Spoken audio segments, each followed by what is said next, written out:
मजमूर भी हमने लिए हैं और जिन्होंने ये बहुत ही कमाल का शो ऑर्गेनाइज किया है, मैं चाहूँगा कि वो इस वक्त मंच पर आए। मेरा इवेंट्स से मंजरी हेडे जी, मैं आपसे अनुरोध करूंगा कि प्लीज़ आप एक बार स्टेज पर आए। जोरदार तालियों से अभिनंदन मंजरी हेडे जी का, बिना मूल्य इतना कमाल का, इतना ज़बरदस्त, इतना बड़ा शो आपने ऑर्गेनाइज किया है। ये बहुत सरल काम नहीं है, आपने बहुत बड़ा बिगा उठाया। प्लीज़ आप सेंटर में आइए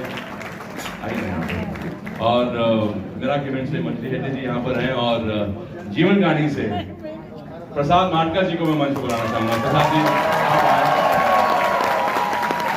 हम लोगों ने बतौर फैंस, बतौर आशा जी से इंटरेक्ट किया है, पर इन लोगों ने परिवार की तरह उनसे इंटरेक्ट किया है। बहुत सारी बातें इनके सामने रही हैं और कुछ बातें बहुत भावुक भी कर देती हैं। तो आई थिंक ये वो लम्हा है जहाँ पे मैं, प्रसाद जी अगर आपसे अनुरोध करूँ कि ये माइक आपको दे दूँ, कुछ बातें आपकी तरफ से हमारे सामने तो बड़ा अच्छा रहेगा।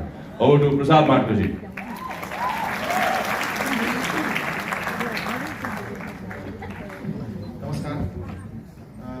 मराठी कार्यक्रमाला पण थोडंसं बोललो.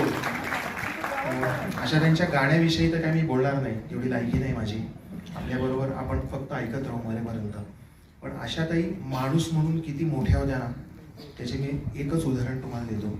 2024ला कदाचित तुमच्यापैकी खूप जणांनी ह्या दीनानाथ मंगेशकरमध्ये आला असाल.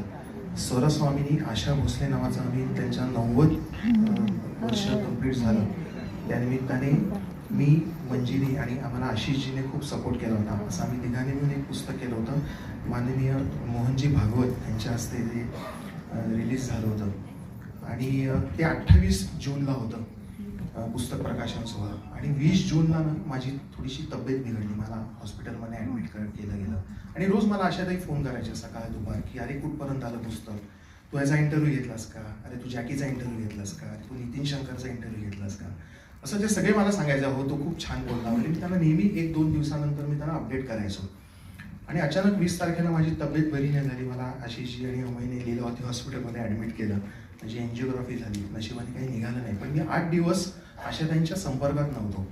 आशाताईंना काळजी वाटली. त्यांना कुठून तरी कळलं, माझ्या माहितीप्रमाणे शर्मिलाने का अमयनेच सांगितलं असेल.